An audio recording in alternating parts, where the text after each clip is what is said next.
Hi guys, today we are putting together the Gazco eReflex 135R, available in 4 sizes with multiple flame and underbed lighting options. Firstly, remove the frame and then unscrew and remove the glass. Here you can see the manual controls easily accessible in the top right corner. Otherwise, you have a fully functional thermostatic remote control as standard. Easy to use with clear large icons and a backlit screen. You will notice the scrolling shadow lines in the underbed lighting. This simple feature results in subtle and consistent glows, which looks fantastic once the media is added.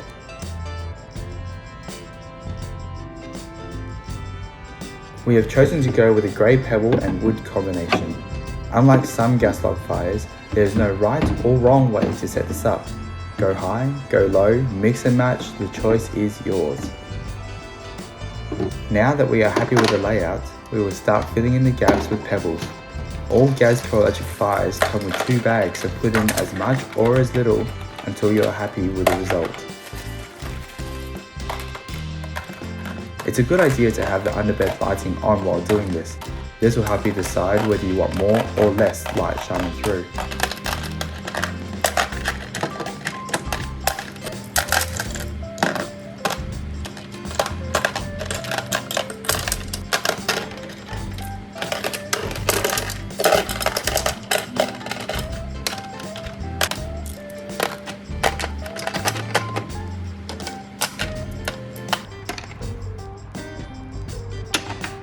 Now reinstall the glass by putting it carefully back into the bottom rail, guiding the top back thereafter.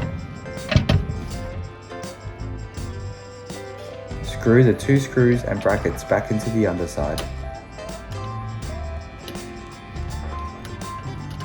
Done right, the finishing trim should clip back into place via magnets. And there you go, your Gazco eReflex electric fireplace is set up and ready to go.